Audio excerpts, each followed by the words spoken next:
आप सबको मेरा सादर प्रणाम। आज हम प्रपा यानी पौसला और अग्निष्टिका यानी अंगीठी दान की महिमा के बारे में चर्चा करेंगे।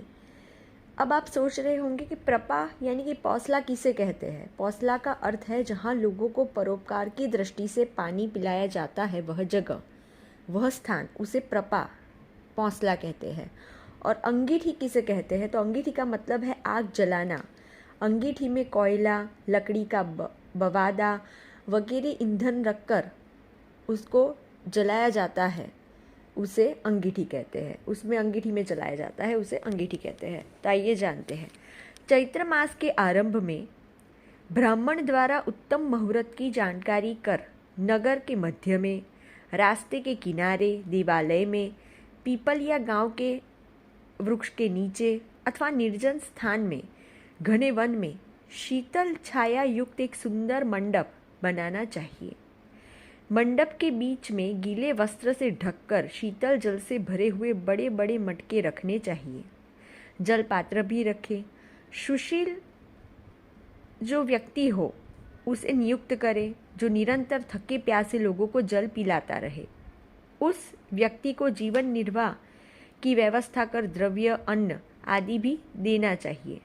इस प्रकार उत्तम मुहूर्त में प्रपा बनाकर यथाशक्ति ब्राह्मण भोजन कराना चाहिए। तदंतर इस मंत्र को पढ़कर दान करना चाहिए। प्रपेयम सर्वसामान्या भूतेभ्यः प्रतिपादिता अस्याः प्रदानत पितर्तृप्त च पितामहा। इसका मतलब है इस प्रपा को मैंने संपूर्ण प्राणियों के लिए बनवाया, इसके दान से मेरे पितर तृप्त हो जाए। उस दिन से लेकर 4 मास तक निरंतर जल पिलाना चाहिए और यथाशक्ति अन्न भी देना चाहिए। सुगंधित, शीतल, उत्तम स्वाद वाला जल यानी शरबत, आप कुछ भी पिला सकते हैं, जल पात्र में रखकर सबको पिलाना चाहिए और यथाशक्ति ब्राह्मण भोजन भी नित्य कराना चाहिए। इस विधि से जो व्यक्ति ग्रीष्म ऋतु में जलदान करता है वह सभी तीर्थों और सभी दानों का फल प्राप्त कर लेता है तथा देवताओं द्वारा पूजित होता है। वह पूर्ण चंद्र के समान दिव्य कुंभकर विमान में बैठकर सुख भोगता है और यक्ष, गंधर्व, किन्नर आदि सब उसकी सेवा में तत्पर रहते हैं। पुनः भूमि पर जन्म लेकर चारों वेदों का मर्मज्ञ ब्राह्मण होता है और उत्तम कर्मों के अनुष्ठान से मुक्ति प्राप्त कर लेता है। प्रपादान करने का सामर्थ्य न हो तो ग्रीष्म काल में शीतल जल से पूर्ण धर्मघट यानी कि घड़ा प्रतिदिन ब्राह्मण के घर देना चाहिए और प्रतिमास उसका उद्धापन करना चाहिए। अनेक प्रकार के पकवान और वस्त्र दक्षिणा से युक्त उस धर्मघट यानी कि मटके को दान करना चाहिए। वह मटका ब्रह्मा, विष्णु एवं शंकर स्वरूप कहा गया है, इस प्रकार उसको देते वक्त बोलना चाहिए। एष धर्म घटो दत्तो ब्रह्मा विष्णु शिवात्मकः अस्य प्रदानात् सफला मम संतु मनोरथा।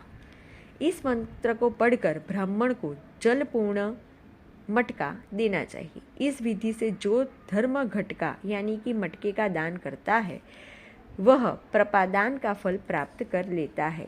यदि धर्म घट भी न दे सके यानी आप मटका भी न दे सको तो उसे चाहिए कि ग्रीष्म में 4 मास नित्य पीपल वृक्ष की पूजा करें और अस्वस्थ रूपी पीपल भगवान प्रियतम में जनार्दन ऐसा ऐसा कहकर प्रदक्षिणा कर अस्वस्थ को नमस्कार करना चाहिए। अस्वस्थ से चंद से सभी पाप दूर हो जाते हैं और उसे प्रपादान का फल प्राप्त हो जाता है। इसी प्रकार शीतकाल में यानी कि विंटर की ऋतु में दयालु व्यक्ति को अग्निष्टिका अर्थात अंगीठी का दान करना चाहिए।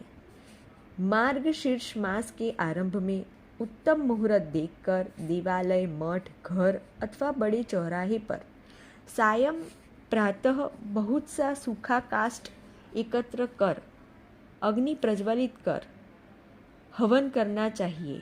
यानी अंगीठी में कोयले या कोई भी काष्ठ वगैरह रखकर अग्नि को जलाना चाहिए।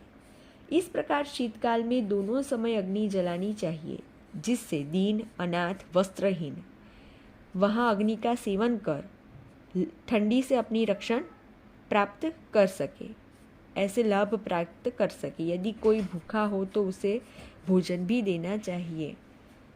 आग तापते समय परस्पर भगवान चर्चा आदि करते रहना चाहिए, इससे महान पुण्य होता है।